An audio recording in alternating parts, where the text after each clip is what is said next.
Hello, ladies and gentlemen. Gabesty here. We're back with some more Hearthstone Arena action. Happy New Year and all that good stuff. Back after some holiday breaks stuff, and got a new patch to deal with, all that fun times. So, let's see here. We've got Shaman, Warlock, Priest. So lately I've been trying to get better at Warlock, practicing that a bit, so I think I'm going to go with that. I also don't know if I have a Warlock run uploaded yet or not, but we'll find out anyway. Warlock's interesting because you can play it a few different ways, but generally the way most people play it, certainly in Constructed, is a sort of rush aggro style. In Arena, it's not always possible because you can't always draft the stuff you want for that, but it's still very good as sort of an aggressive class. So before we begin, I'd like to update you on my stats, my Arena stats, to get an idea of whether you should even be taking advice from someone of my caliber. So you can look at the link in any of these videos to check out the spreadsheet I made that allows me to keep track of all the stats, and there's instructions how to make your own copy and use it for yourself. It's really handy. Anyway, I'm currently at 74.25% win rate in arenas, and this is across 1,930 games. And my Warlock stats in particular, let's see, I am 71.03% win rate as a Warlock. So that's an average of 6.4 wins. So below my average as a Warlock, but it is improving recently. These are all-time stats. Okay, so to begin, we got a rare pick here. Abomination is generally a bad choice for a Warlock because typically you'll want to avoid doing damage to your weaker minions if you get a lot of imps, blood imps, and flame imps and stuff. This will just kill them off. So for the same reason, you have to be careful of Hellfire, but we'll talk about that when we get there. So as a first pick, I would shy away from Abomination. Tidecaller, you can't rely on Murlocs. I've talked about this a lot. So generally, you're going to skip over those in arenas because you just can't get enough of them. Argus is one of the best rare picks in the game. If you can battlecry 2 minions, then he's equivalent to a 5/5 for 4, which is great. But more importantly, it changes the board state immediately so that your opponent may have planned on something with their play that you can then alter. So that's kind of the power of buff cards.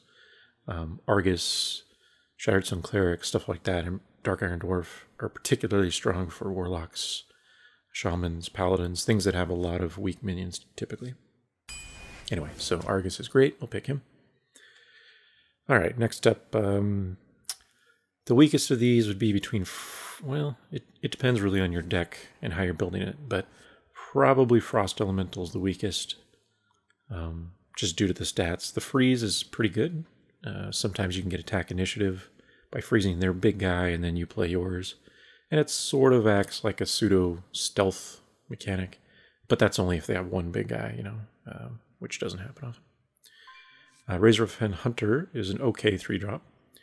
The nice thing about it is that with multiple minions, again, it serves a purpose for more buff targets, potential buff targets for Defender and Argus and whatnot. The downside is one of the minions has 1 health, which will die to a lot of miscellaneous damage. Power Overwhelming. I've sort of come around on this card. I used to think it was terrible, but now I think it's decent. It just, again, depends a lot on your deck and whether you have a lot of minions that you don't care so much about that you may want to throw away, because inherently this card has lost value since you're using a minion that it's cast on, plus this card to do something else, usually kill a big guy. So you have to know why you're grabbing this one. So this early on, I think I will go with the Hunter as just a more solid choice than Power Overwhelming. All right. Murloc Raider is by far the worst, probably one of the worst cards in the game. Not as bad as the 1/2 drop minion, but still, it's pretty bad. Meaning the, what's he called? I don't know, he's 1 mana, he's 1/2 in stats, and he has taunt. Whatever. Berserker's decent card, not as good for Warlock as it might be for other classes that can buff it or deal damage to it directly like a mage and enrage it. Ventrico Mercenary is great. In almost all scenarios, this is a solid 5-drop. If you can play this guy on turn 5, your opponent's going to generally have to use a 2-for-1 to kill it, or a hard removal. And in either case, that's good to get those out of the way. So we're going to go with Ventrico. All right.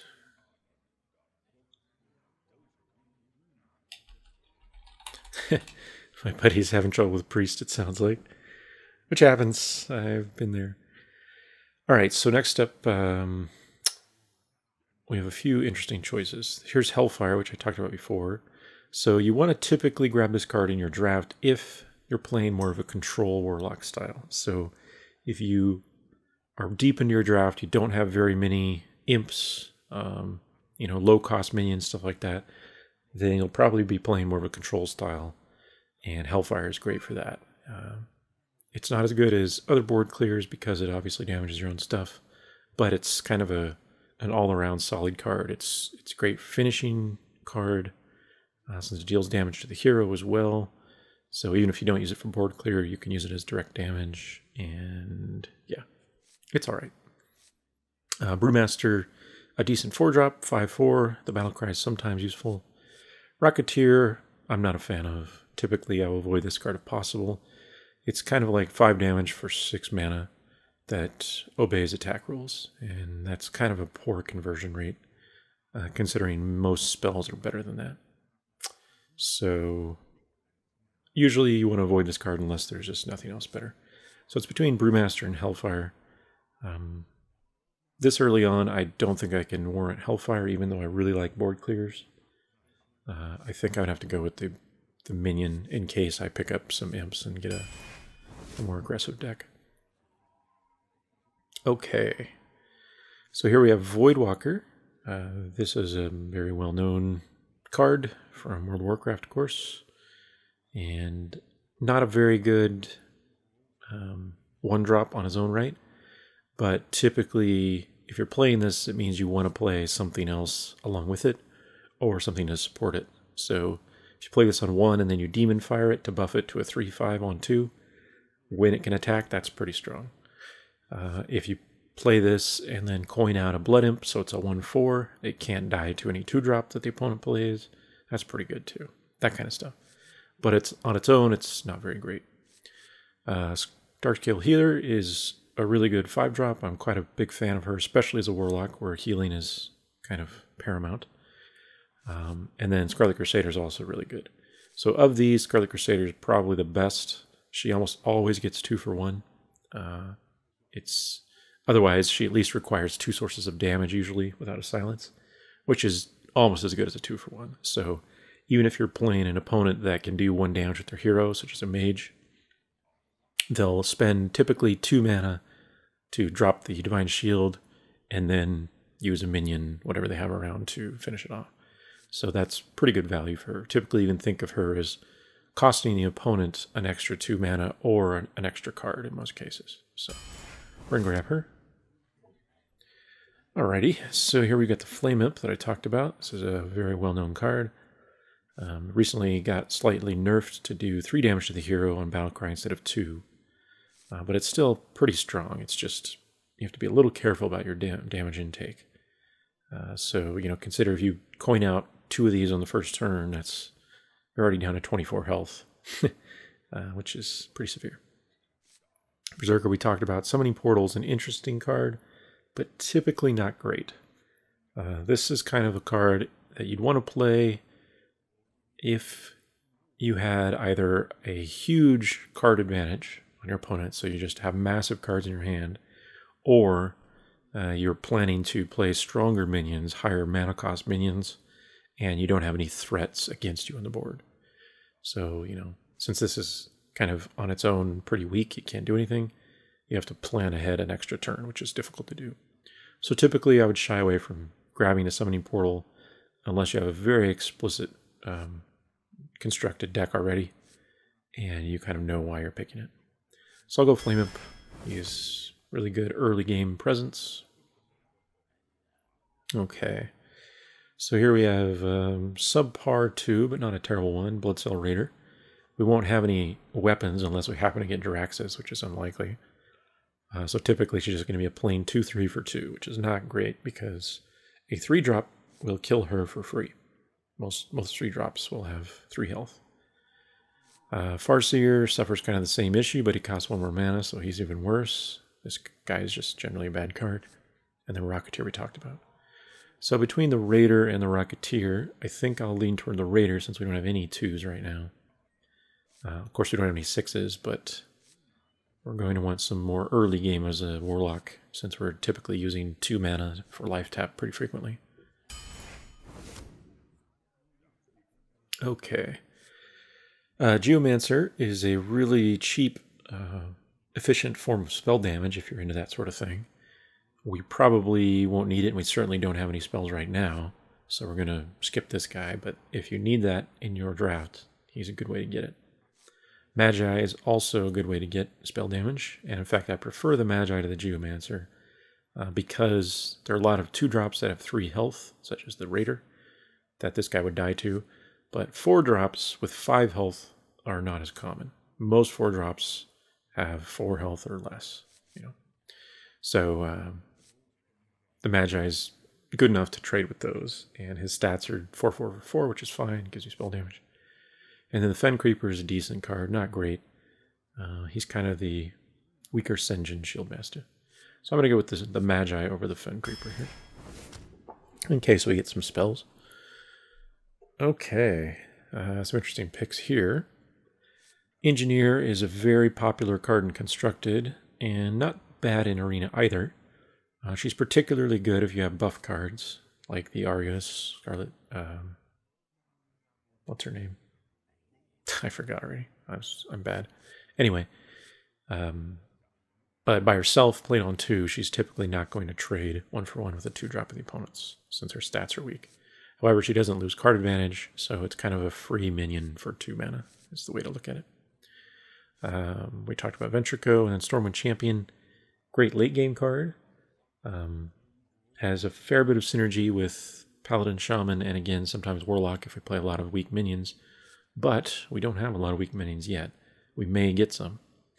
So this is actually a tough pick here, this early on in the draft. Any of these would be completely fine and valid. I think I should probably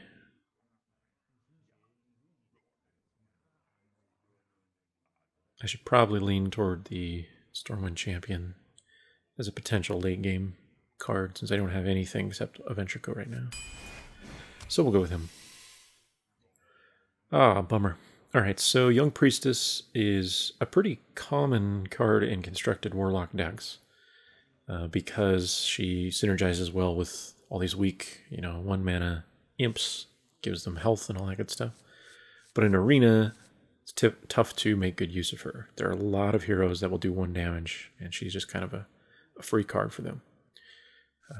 Cobra is great. He's just a 3-drop that can pretty much kill anything that the opponent plays. He'll always get a 1-for-1 is the way to look at it, unless he gets silenced or Divine Shield attacks into him. But other than that, he gets a 1-for-1 at least, and sometimes better. Auctioneer is amazing if you have a lot of spells, especially cheap ones. Warlocks typically do, but we don't have any right now. So it's tough. If I had a couple Mortal Coils, a couple Soulfires, like this guy would be amazing. But without any of those so far, I don't know if I'm going to get them.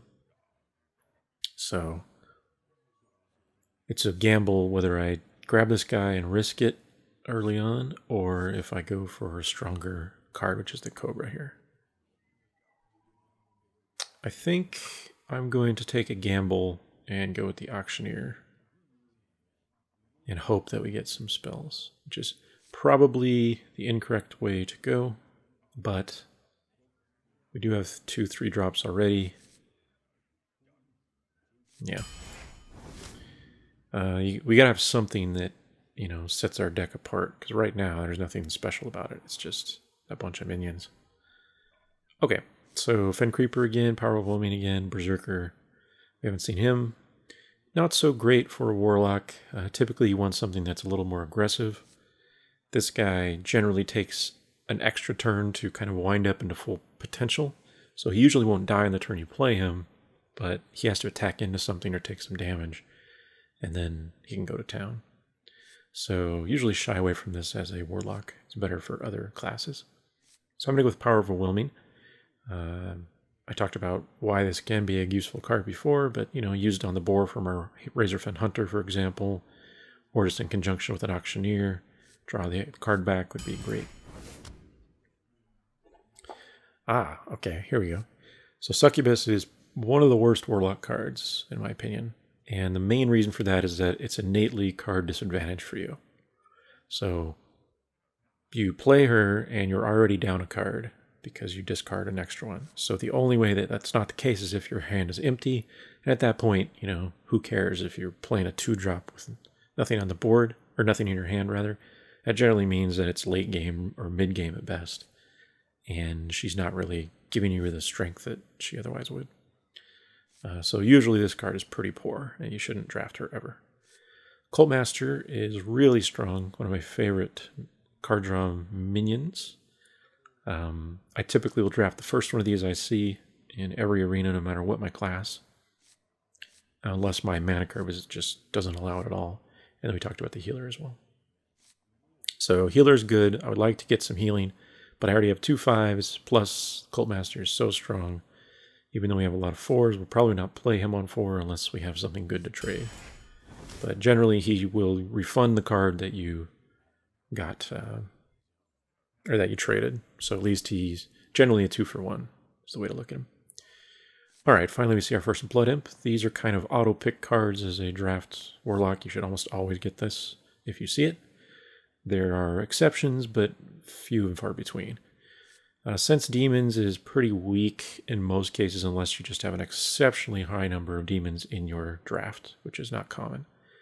But if you don't, and you've already drawn a few of your demons, you play this card without any demons left in your deck, you'll get these weak 1/1 demons that are not great.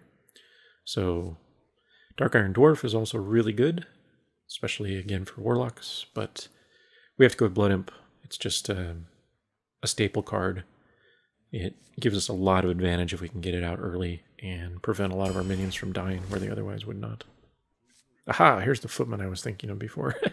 He's one of the worst cards in the game.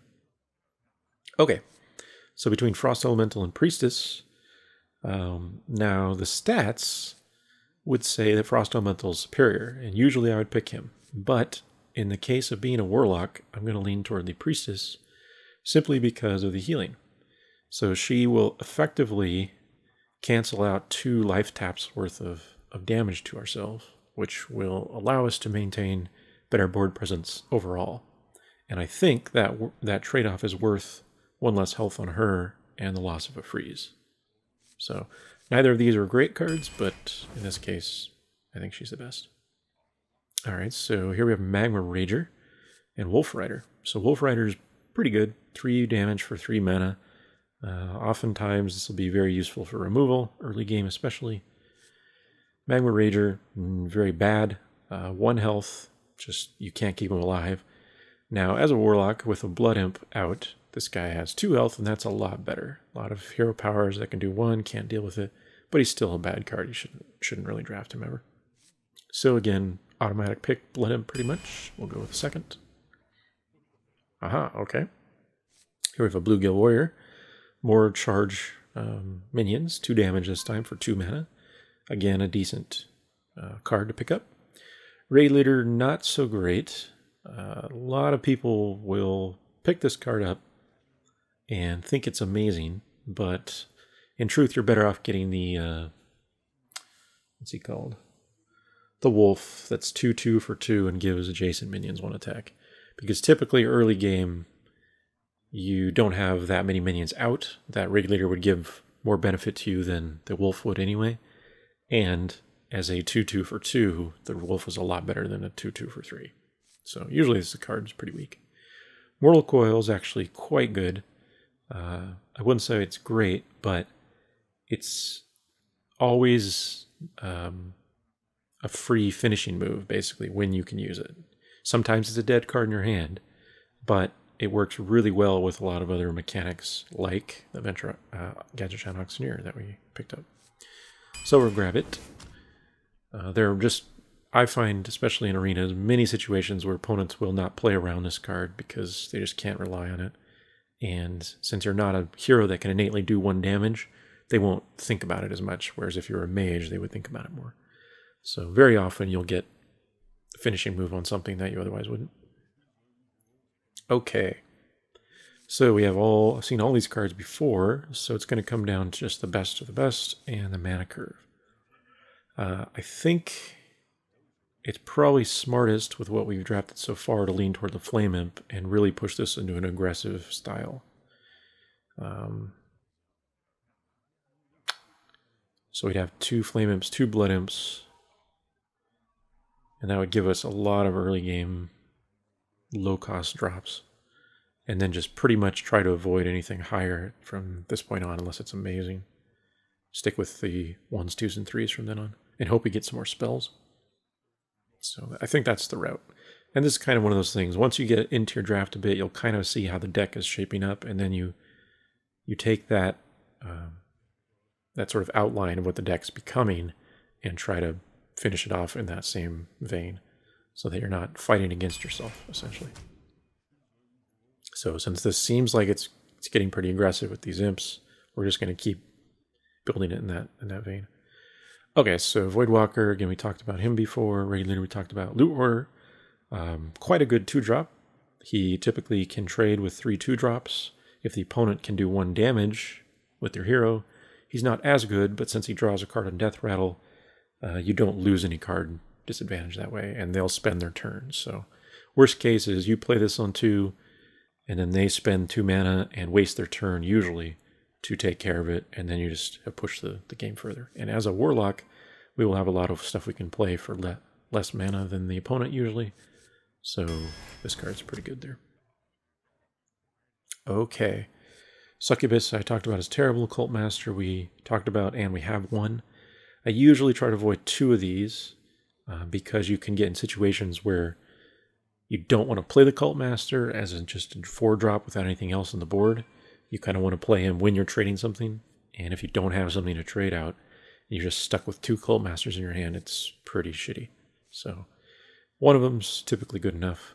So we're going to go with the second Mortal Coil. Again, the name of the game for us seems to be early game pressure, followed by support. All right, so Secret Keeper's terrible. Maybe in a constructed deck with a lot of secrets you can get away with it, but otherwise no good.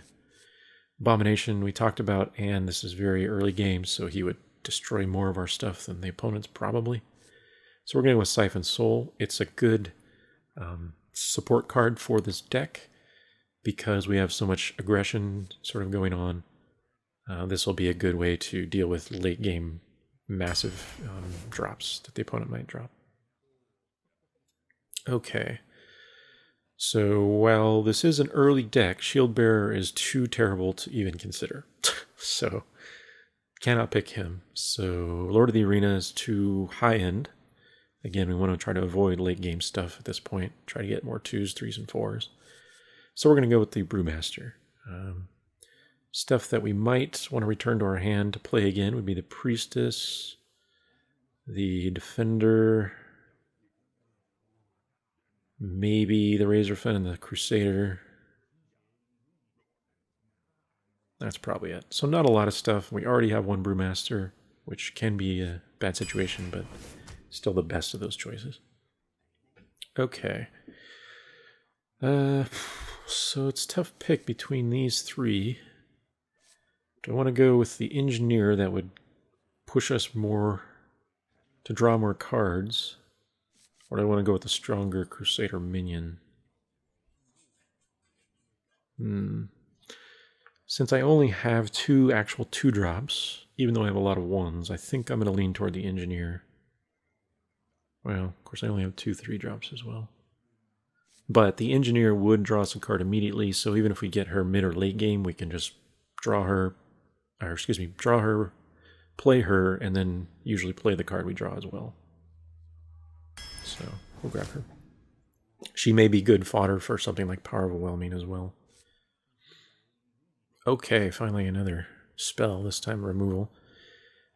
So I think since I have 2 Brewmasters already, I think you can get 2 heavy and Brewmasters in your deck and kind of run into situations where you can't play your Brewmaster minion because you would have to return something in your hand you don't want to. So we're going to go with the Shadow Bolt for removal.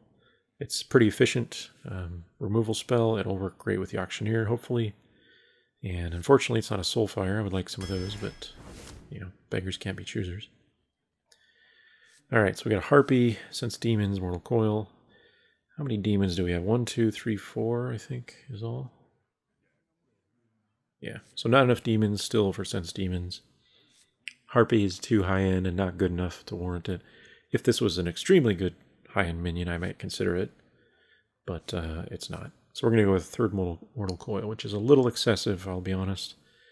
But since this card is always refunds itself if you kill something with it, then it's not the worst thing in the world to play this on a 1/1 minion, you know, just a recruit that this paladin summoned or whatever it might be. Okay. So Taran Warrior is the worst of these by far. He's just almost never good value because his stats are just too weak for 3 mana cost. So most 3 mana drops will kill him without dying, unless he's buffed in some way. And you can't really enrage him, and if you do enrage him, he's typically going to have 2 health or less. So he'll, again, die to 1 or 2 mana drops anyway. So it's between the Owl and the Mechanic. Mechanic is a stronger drop overall, but the Owl would give us a Silence. We don't have any Silence yet, so I'm going to lean toward the Owl, I think. Because I typically like to run 1 Silence in the draft just to be on the safe side in case the opponent does something insane. Okay. So we got an Engineer, Fen Creeper, Sense Demons. Again, Sense Demons is out, so it's between the Creeper and the Engineer. 5 drops, we have 1, 2, not very many. But again, I could push this into even more aggression, which might be the way to go. Yeah, I think I will. Might as well embrace it. So, Engineer, there we go. Another Blood Imp is pretty good. Direwolf Alpha would also be pretty good. But I think I have to go with another Blood Imp. Okay, getting down to the wire here. 3 more picks. So Harvest Golem is exceptionally strong. Demon Fire is a pretty good spell. With 5 1-drop minions, this has a lot of flexibility offered to us. We can buff our dudes to... Flame Imp would become a 5/4, Blood Imp could even be a 3/3, all that good stuff. Or we can just use it as 2 damage removal, which is often the case as well. So let's see, spells, we have 1, 2, 3, 4... That's it, actually. Oh, 5. Siphon Soul. So, as much as I would like to get another spell for the Auctioneer, and because it synergizes well with the demons, I think Harvest Golem is just too good to pass up, and we need more 3s. So, this typically, because it requires 2 sources of damage to kill that are delayed, often, even if you play this and the opponent can kill it, you'll keep the 2/1 around for the next turn, then you can use it to do something else. So it's really hard to efficiently kill a golem, is basically what it comes down to. Ooh, interesting choice here. Dragonhawk is the worst by far, just a pretty bad card all around. Only really useful in rush, sort of hunter beast decks. Shadowbolt and Stormwind Champion are the other choices. So, oh, I skipped Shadowbolt when I was counting spells before, so we actually have 6 spells, which is a decent number. Without any Soulfires, I'm leaning toward another Shadowbolt. But on the other hand, with this deck, Stormwind is a great late game card with all these low cost minions.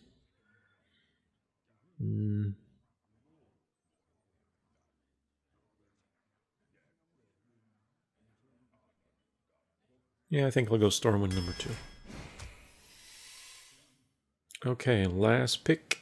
we have Void Terror, which is an interesting card mechanically, but I find it's never really valuable for you. Because it generally will sacrifice minions of your own when you play it, you're kind of just putting all your eggs in one basket with this card. And then if it gets silenced or just hard removal, you know, polymorph or hex or something, then you wasted all those cards. You know, all those minions that it destroyed that went into it to buff it up are now gone. So it doesn't innately give you anything that you didn't already have on the board. It doesn't add anything in terms of raw creature power. Whereas other cards are kind of designed to do that, and that's why they're better. So I shy away from the Void Terror generally. You can do some cool combos with them, but otherwise not great. Pint size is decent, but for our deck in particular, not really necessary, because we don't really need to play that many minions for lower cost. So we could, you know, play her on 2, coin her on 1 maybe, and then on turn 2, we could play, I don't know, 3 1-drops or something. I mean, the first one would cost 0, and then the next 2 we could play for 1 each or something, but that's not really necessary. So I'm going to go with Pyromancer. The downside to this guy is that he can hurt us by killing our own Blood Imps, but the plus side is he synergizes really well with spells like Mortal Coil and Power of Overwhelming, stuff like that. And he's a solid 2-drop, which we don't really have any. So, okay, there's the deck.